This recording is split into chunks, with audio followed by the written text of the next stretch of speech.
नमस्कार दोस्तों, मैं आशीष शुक्ला मिशन परिवार में आप सभी प्यारे साथियों का बहुत बहुत स्वागत अभिनंदन करते हैं। दोस्त जैसे कि आप लोगों को मालूम होगा कि अभी सरकार ने यह घोषित किया है कि आने वाले समय में वो 2 लाख भर्तियों की भर्ती करवाएगी, जिसमें से 60,000 हो चुका है, बाकी और भी आने की उम्मीद रखी जाएगी। ठीक है, तो दोस्त इसी सिलसिले में इस समय हम लोग जो आपके सामने क्लास लेकर आए हैं वह सारी क्लासेस इन्हीं सारी चीजों के लिए होती है, जैसा कि आपके यहाँ यूपीएसआई, यूपी सिपाही के, ठीक, इन सारी चीजों के लिए आज मैं हिंदी लेकर आया हूँ आप सभी के सामने। आज हम हिंदी का जो शुरुआत करेंगे, हिंदी की शुरुआत में हम आपको पढ़ाएंगे। एक टॉपिक आता है जिसे आप नाम क्या देते हैं, रस। क्या नाम देते हैं? रस नाम देते हैं। ठीक, आज हम लोग इस मुद्दे की शुरुआत करेंगे। इस मुद्दे की शुरुआत में आपको यह हम बताना चाहेंगे कि आपके लिए बेहद ही महत्वपूर्ण यह है कि आप रस को जाने, रस को समझे, रस के साथ अपने कार्य को आगे बढ़ाएं। क्योंकि इन सारी चीजों पर ध्यान दीजिएगा। जैसे कि व्याकरण पढ़ाया जाता है, व्याकरण पढ़ाते रस छंद अलंकार पे आते हैं, और जब रस छंद अलंकार की बारी आती है तो यह होता है कि इसको तेजी के साथ खत्म किया जाए। ठीक, तो इन सारी चीजों को एकदम ध्यान में रखते हुए हम आज आपके सामने लेकर आए हैं, एक रस का एक महत्वपूर्ण बिंदु लेकर आए हैं। ठीक है, अब दोस्त देखिएगा कि हम आज आपको यहाँ पर रस से संबंधित बहुत सारे प्रश्नों को बताएंगे। अब बहुत सारे प्रश्नों को जब हम बताएंगे तो उन सारे प्रश्नों पर आप विशेष ध्यान दीजिएगा। जब आप विशेष ध्यान देंगे तो आपको कहीं ना कहीं से जाकर उसके मुद्दे पर कुछ ना कुछ प्रश्न जरूर टकराएगा। ठीक है, तो चलिए आज हम लोग शुरू करते हैं रस का एक महत्वपूर्ण टॉपिक। और इस रस के टॉपिक में सबसे पहले हम यह जानने की कोशिश करेंगे कि आखिर यह जो रस शब्द लिखा गया है, रस का शाब्दिक अर्थ क्या होता है। ध्यान से देखिएगा, रस का शाब्दिक अर्थ। ठीक, देखिए हम प्रश्न आपके सामने लिख रहे हैं। ठीक है, रस का शाब्दिक अर्थ क्या होता है। ठीक, और उसके बाद फिर रस का व्युत्पत्ति परक अर्थ, व्युत्पत्ति परक अर्थ। ठीक, व्युत्पत्ति परक अर्थ। ठीक, अब यहां हम पहले 2 चीजों की बात करते हैं। सबसे पहले हम इसकी बात करते हैं रस का शाब्दिक अर्थ क्या होगा, एक चीज। दूसरी चीज हम यहाँ आपको बात करते हैं कि रस का व्युत्पत्ति परक अर्थ क्या होगा। यह 2 चीजों की पहले हम बात करते हैं। रस जैसे कि आपसे शाब्दिक अर्थ की बात कहा जाता है, रस का शाब्दिक अर्थ क्या होता है। रस का शाब्दिक अर्थ क्या होता है दोस्त? आनंद होता है। क्या होता है? आनंद होता है। ठीक, अब आपको अगर आपसे पूछा जाए रस का व्युत्पत्ति परक अर्थ क्या होता है, ठीक, रस का व्युत्पत्ति परक अर्थ क्या होता है, तो व्युत्पत्ति परक अर्थ का मतलब क्या हो जाता है, जहां पे कहा जाता है आस्वाद्य पदार्थी इति रसः। ठीक, क्या लिखा जाता है? आस्वाद पदार्थी इति रसः की बात कही जाती है। आस्वाद पदार्थ इति रसः का तात्पर्य होता है कि स्वाद सहित पदार्थ को ही हम क्या कहते हैं? रस कहते हैं। ठीक, ध्यान से सुनिएगा कि स्वाद सहित पदार्थ को ही हम क्या कहते हैं? रस कहते हैं। ठीक, दूसरी चीज ध्यान रखिएगा। अब हम अभी आज हम आपसे सिर्फ इसी की चर्चा कर रहे हैं जो रस शब्द से संबंधित है। ठीक है, किससे संबंधित है? रस शब्द से संबंधित है। रस के अतिरिक्त और किसी भी चीज से इसका कोई लेना देना नहीं है। ठीक है, अब बात यहाँ पर हम आगे की करते हैं। अब आगे की हम बात करते हैं तो आगे की बात करने में कहा जाता है रस के प्रवर्तक। रस के प्रवर्तक की अगर हम बात करते हैं, रस के प्रवर्तक का नाम क्या होता है। अब ध्यान से सुनिएगा, यहीं पर आपसे बात कर दिया जाता है रस के निरूपण कर्ता किसे माना जाता है। ध्यान से सुनिएगा, निरूपण कर्ता किसे माना जाता है। ठीक, क्या माना जाता है? निरूपण कर्ता किसे माना जाता है। और यहीं पर एक बात हम और रखते हैं, रस के प्रतिष्ठापक किसे माना जाता है। किसे? प्रतिष्ठापक। ठीक, रस के प्रतिष्ठापक किसे माना जाता है। यहाँ देखिए दोस्त, अब हमने यहाँ पे क्या लिखा? 3 प्रश्नों को लिखा। हमने क्या क्या लिखा? रस के प्रवर्तक की बात कही, रस के निरूपणकर्ता की बात कही, रस के प्रतिष्ठापक की बात कही। ठीक, यह 3 प्रश्न आपके सामने रखे गए हैं। इन 3 प्रश्नों में आप यह ध्यान दीजिएगा कि इसमें अब इसके हम किसकी बात करते हैं। ठीक है, अब देखिए जब इसके उत्तर की भी हमें जानकारी होना चाहिए कि हमने तो लिख दिया, इसका उत्तर क्या होगा यह देखा जाएगा। देखिए भैया, जैसे सबसे पहले क्या आया था? रस के प्रवर्तक। ठीक, रस के प्रवर्तक किसे माना जाता है? रस का प्रवर्तक किसे माना जाता है? आचार्य भरत मुनि को माना जाता है। किसको माना जाता है? आचार्य भरत मुनि को माना जाता है। ठीक, रस के प्रवर्तक किसे माना जाता है? आचार्य भरत मुनि को माना जाता है। अब बात है रस के निरूपणकर्ता की। रस के निरूपणकर्ता कौन होते हैं? आचार्य। कौन होते हैं? आचार्य नंदिकेश्वर होते हैं। ठीक, नंदिकेश्वर होते हैं।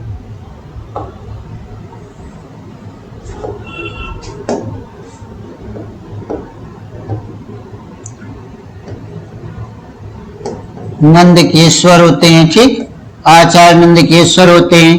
जब प्रतिष्ठापक की बात आती है दोस्तों तो यहाँ पे कौन हो जाता है? आचार्य मम्मट हो जाते हैं। कौन हो जाता है?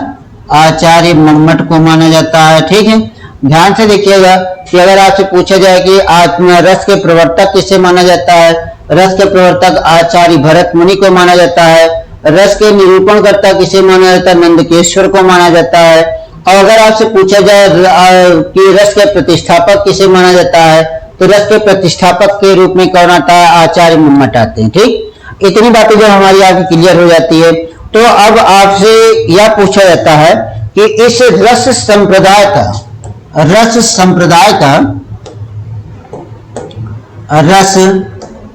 संप्रदाय का उदय कब हुआ था?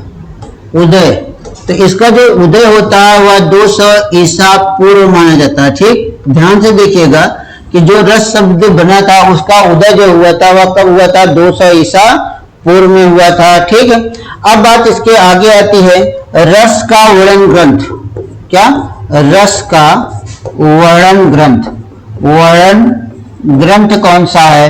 तो रस का वर्णन ग्रंथ कौन सा होता है दोस्त? कौन सा होता है? नाट्य शास्त्र होता है। ठीक, कौन सा होता है? नाट्य शास्त्र होता है। और यह नाट्य शास्त्र ग्रंथ किसने लिखा था? आचार्य भरत मुनि ने लिखा था। आचार्य भरत मुनि ने इसी नाट्य शास्त्र ग्रंथ में किसका वर्णन किया था? रस संप्रदाय का वर्णन किया था। ध्यान दीजिएगा, यहाँ पे एक शब्द लगाना जरूरी होता है कि रस का वर्णन कहाँ मिलता है? तो नाट्य शास्त्र में मिलता है। अगर आपसे पूछा जाए कि रस संप्रदाय का वर्णन कहाँ मिलता है तो रस संप्रदाय का जो वर्णन मिलता है वह कहाँ मिलता है? नाट्य शास्त्र ग्रंथ में मिलता है। ठीक, कहाँ मिलता है? नाट्य शास्त्र ग्रंथ में मिलता है।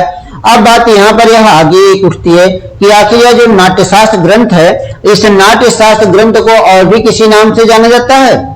यह बात आती है कि और भी किसी नाम से जाना जाता है, तो नाट्य शास्त्र ग्रंथ को और किस नाम से जाना जाता है? ध्यान दीजिएगा, इसी नाट्य शास्त्र ग्रंथ को एक नाम दिया गया जिसका नाम क्या रहा? पंचम वेद रहा। क्या रहा? पंचम वेद रहा। अगर आपसे कहीं पूछा जाए कि पंचम वेद किस ग्रंथ को कहा जाता है तो पंचम वेद किस ग्रंथ को कहा जाता है? नाट्य शास्त्र को कहा जाता है। और नाट्य शास्त्र को पंचम वेद किसने कहा था? आचार्य भरत मुनि ने कहा था। किसने कहा था? आचार्य भरत मुनि ने कहा था। ठीक, नाट्य शास्त्र को पंचम वेद किसने कहा था? आचार्य भरत मुनि ने कहा था। ठीक है, इस चीज को ध्यान रखिएगा। बात क्लियर है? अब बात यहाँ पे आती है कि हमने आपको यहाँ पर यह चीज बताया कि रस का शाब्दिक अर्थ क्या होता है? आनंद होता है। व्युत्पत्ति परक अर्थ की बात हमने कहा तो आस्वाद्य पदार्थ इति रसा की बात कही गई कि अर्थात स्वाद सहित पदार्थ को ही क्या नाम देते हैं? हम रस नाम देते हैं। ठीक, स्वाद सहित पदार्थ को ही हम क्या नाम देते हैं? रस नाम देते हैं। यह चीज आपको बताया गया। अब आपसे हम आगे की बात करते हैं, इससे थोड़ा सा आगे की बात करते हैं। बात यहाँ अभी रस की बात होती है। संपूर्ण रसों का अगर आपसे पूछा जाए संपूर्ण रसों का स्रोत, संपूर्ण रसों का स्रोत किसे माना जाता है? संपूर्ण रसों का स्रोत किसे माना जाता है? तो ध्यान से सुनिएगा, अगर आपसे पूछा जाए कि संपूर्ण रसों का स्रोत किससे माना जाता है? संपूर्ण रसों का स्रोत किससे माना जाता है? भाव को माना जाता है। किसको माना जाता है? भाव को माना जाता है। अगर आपसे कहा जाए भाव की कुल संख्या कितनी होती है? भाव की कुल संख्या कितनी होती है दोस्त? तो आपसे यह पूछा जाए भाव की कुल संख्या कितनी होती है तो इसका एक सही जवाब आप लोग बताइएगा कि भाव की कुल संख्या कितनी होती है। भाव की कुल संख्या कितनी होती है भैया? 49 होती है, जिसे 49 अंग्रेजी में कहा जाता है। कितनी होती है? 49 होती है। अब आपके मन में एक बात यह तो उत्पन्न हो रही होगी कि आखिर भाव इतने कहां से आ गए। ठीक, तो अब इतने जो भाव आए हैं वह भाव कहाँ से आए यह हम आपको बताएंगे, जैसे कि रस आप ले रहे हैं, ठीक है। यह जो 49 जो भाव की संख्या हुई उसमें 3 चीजें होती हैं। आपने सुना होगा संचारी भाव का नाम, ठीक, किसका नाम सुना होगा? संचारी भाव। संचारी भाव की जो संख्या होती है वह कितनी होती है? 33 होती है, ठीक। उसके बाद फिर एक आता है जिसका नाम क्या होता है? सात्विक भाव। क्या हो जाता है? सात्विक भाव। सात्विक भाव की संख्या कितनी होती है? 8 होती है। और उसके बाद अगर आपने सुना होगा स्थायी भाव, क्या नाम सुना होगा? स्थायी भाव। स्थायी भाव की संख्या कितनी होती है? स्थायी भाव की संख्या कितनी होती है? 8 होती है। अब अगर आप कोई जोड़ देते हैं, इसको आप जोड़ लीजिएगा, इसमें आपको कितना मिल जाएगा? 49। अगर पूछा जाए भाव की कुल संख्या कितनी होती है, तो भाव की कुल संख्या कितनी होती है दोस्तों? 49 होती है, ठीक। भाव की कुल संख्या कितनी हो जाती है? 49 हो जाती है। बात क्लियर है? बात क्लियर है ना इतनी? अब भाव की कुल संख्या कितनी हो गई? 49 हो गई। जब भाव की कुल संख्या 49 हुई तो यही क्या कहलाता है? भाव की संख्या, ठीक। संपूर्ण रसों का स्रोत हमने किसको बताया था? भाव को बताया था। और भाव की कुल संख्या कितनी होती है? 49 होती है, जिसमें संचारी भाव की संख्या 33, सात्विक अनुभाव की संख्या 8 और स्थायी भाव की संख्या कितनी होती है? 8 होती है। कुल मिला देते हैं तो हमारे पास क्या हो जाता है? कितनी संख्या हो जाती है? 49 हो जाती है, ठीक। अगर आपसे पूछा जाए, कहीं मान लो या पूछा जाए कि वैदिक संस्कृत में या वैदिक संस्कृत में रस का अर्थ किससे लगाया जाता है? रस का अर्थ देखिए, वैदिक संस्कृत मतलब वेद में, वैदिक संस्कृत का मतलब क्या था? वेदों में रस का अर्थ किससे लगाया गया था? रस का अर्थ किससे लगाया गया था भैया? रस का अर्थ किससे लगाया गया था? जल से लगाया गया था, क्योंकि वहां पर रस का मतलब क्या होता है? निचोड़ होता है। निचोड़ मतलब क्या हो जाता है? जिससे उससे पूरे भाव की उत्पत्ति हो जाती है। जिससे जब भाव की उत्पत्ति हो जाती है तब उसी को हम क्या नाम दे देते हैं? रस नाम दे देते हैं। उसे क्या नाम दे दिया जाता है? रस नाम दे दिया जाता है। बात क्लियर है? वैदिक संस्कृत, जब वैदिक संस्कृत की बात हुई तो रस का अर्थ किससे लगाया गया था? जल से लगाया गया था। बात क्लियर है? बात क्लियर है ना? अब बात यहाँ पर यह होती है कि रस की परिभाषा की बात करते हैं। किसकी? रस की परिभाषा। जब भैया रस की परिभाषा दिया जाता है, तो जब रस की परिभाषा दिया जाता है तो परिभाषा में क्या हो जाता है? कहा जाता है किसी काव्य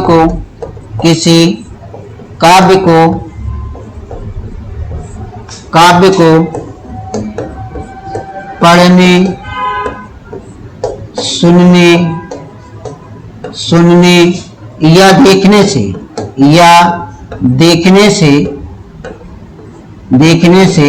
जिस आनंद की अनुभूति होती है, जिस आनंद की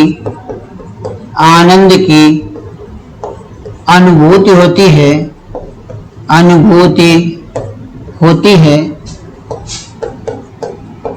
है, उसे क्या कहते हैं? उसे क्या कहा जाता है? रस कहते हैं, ठीक। जिस आनंद की अनुभूति होती है उसे क्या कहते हैं? हम रस कहते हैं। तो ध्यान से देखिएगा, कहा गया किसी काव्य को पढ़ने, लिखने, सुनने से जिस आनंद की अनुभूति होती है उसे क्या नाम देते हैं? हम रस नाम देते हैं, ठीक। अर्थात जब किसी तथ्य को हम देखेंगे, किसी घटना को देखेंगे, कोई कहानी या कोई पिक्चर, मूवी या कुछ और देखते हैं, इन सब को देखने से जिस आनंद की, मतलब जो हमारे मन के अंदर जो भाव उत्पन्न होते हैं, उन्हीं भाव को हम क्या नाम दे देते हैं? उन्हीं भाव को हम क्या नाम देते हैं? रस नाम देते हैं, ठीक। बात यहाँ पर रस की परिभाषा की हो गई, ठीक है। अब देखिए कि जो रस की हमने परिभाषा दिया, इसको आचार्य भरत मुनि ने किस तरह से अपने दर्शाया था। जब रस की हम परिभाषा और परिभाषा की बात करते हैं, रस की परिभाषा अन्य की बात करते हैं, तो जब अन्य की हम बात करते हैं तो यहाँ पर लिखा जाता है, उन्होंने कहा था रस्यते इति रसः, ठीक। रस्यते इति रसः का तात्पर्य क्या होता है, ठीक। यह ध्यान रखिए, रस्यते इति रसः का तात्पर्य क्या होता है? अर्थात कहा जाए, अर्थात जो प्रवाहित होता है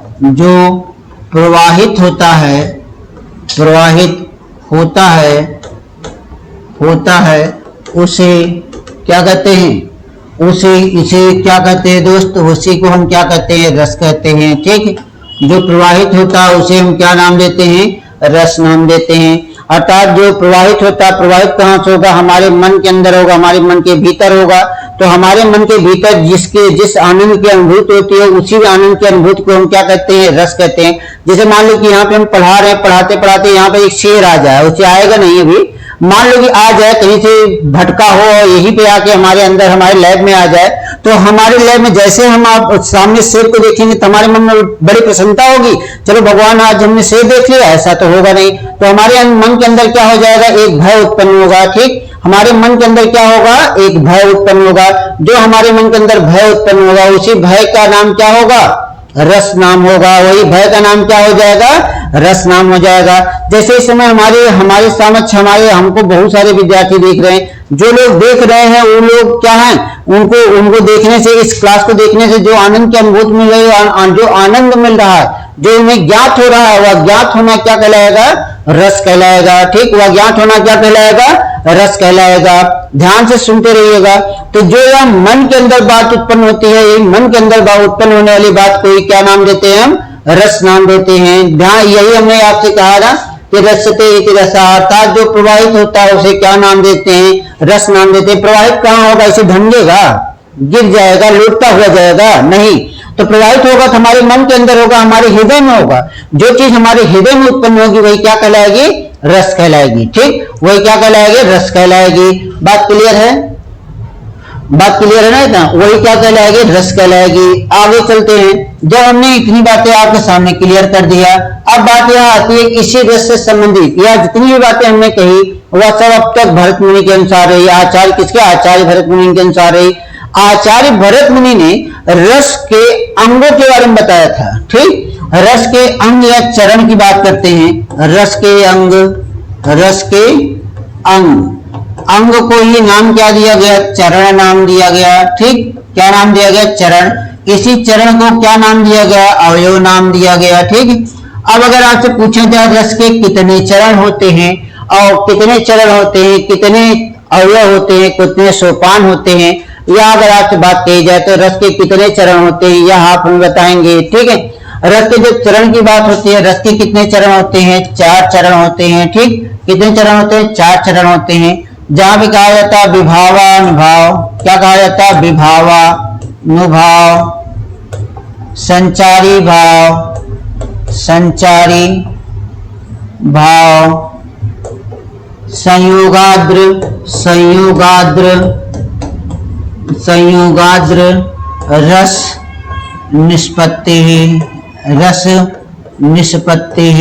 ठीक, संयोगाद्र रस निष्पत्ति। ठीक है, क्या लिखा गया? संयोगाद्र रस निष्पत्ति की बात कही गई। हमने यह सारे एक ही पंक्ति में लिखा, कोई अंतर नहीं किया है। क्यों? क्योंकि यह पूछा गया, आप यहाँ दरोगा में पूछा गया है कि विभावान भाव, संचारी भाव, संयोगाद्र रस निष्पत्ति, यह पंक्ति, यह सूक्ति किसकी है? तो यह पंक्ति या सूक्ति किसकी है जब बात की जाए तो इसका आप सीधा से एक उत्तर देंगे। यह जो सूक्ति लिखा गया या कुछ भी जो लिखा गया है तो यह किसकी है भैया? आचार्य भरत मुनि की है। ठीक, किसकी है? आचार्य भरत मुनि की है। यह ध्यान रखिएगा, किसकी है भैया? यह आचार्य भरत मुनि की है। क्या है? यह सूक्तियां जो दी गई हैं, यह सूक्तियां किसकी हैं? आचार्य भरत मुनि की है। अब बात इससे थोड़ी सी आगे चलती है। ठीक है, अब बात इसके आगे जब चलती है तो अब देखिए इसी रस को परिभाषित करने के लिए कौन आया? आचार्य विश्वनाथ आए। कौन आया? आचार्य विश्वनाथ आए। ठीक है, कौन आया? आचार्य विश्वनाथ आए। ठीक है, आचार्य विश्वनाथ ने एक अपना ग्रंथ लिखा था। ग्रंथ का नाम क्या था? साहित्य दर्पण नाम था। ठीक, क्या नाम था? ग्रंथ का क्या नाम था? साहित्य दर्पण नाम था। ठीक है, अब इस ग्रंथ में इन्होंने रस को परिभाषित किया। रस को परिभाषित करते हुए, रस को परिभाषित करते हुए लिखा कि परिभाषित करते हुए लिखा कि क्या लिखा था? लिखा था वाक्यम रसात्मकम काव्यम, वाक्यम रसात्मकम काव्यम। ठीक, वाक्यम रसात्मकम काव्यम। ये अर्थात क्या हो गया, अर्थात रसात्मक वाक्य ही क्या कहलाता है, अर्थात रस कहलाता है। ठीक, क्या कहा था, रस का कहलाता। वाक्यम रसात्मकम काव्यम, यह पंक्ति किसकी है, आचार्य विश्वनाथ की है। ठीक, आचार्य विश्वनाथ ने रस को काव्य की आत्मा, काव्य की आत्मा या प्राण तत्व कहा। रस को क्या कहा था, अब काव्य की आत्मा या इसी को क्या नाम दिया था, प्राण तत्व नाम दिया। ठीक, रस को ही क्या कहा, काव्य की आत्मा या प्राण तत्व नाम दिया। तो दोस्त आज हमने आपको यहाँ पर जो कुछ बताया वह किससे संबंधित है, रस से संबंधित है, अर्थात केवल और केवल रस शब्द से संबंधित है। हमारी जो कल की क्लास होगी उस कल की क्लास में हम आपको इसके बारे में बताएंगे, जो यह रस के 4 चरण की बात कही गई। इन सबको आप याद करके रखिएगा। इन सबको आप जब याद करके रखेंगे तब हम इनके चरणों को बांटेंगे। तो कल हमारी जो क्लास आप लोगों को मिलेगी तो वह चरणों की होगी। ठीक, किसके चरणों की, रस के चरणों की होगी। ठीक है, चलिए दोस्तों आज के लिए आप सभी को बहुत बहुत धन्यवाद। जय हिंद, जय भारत।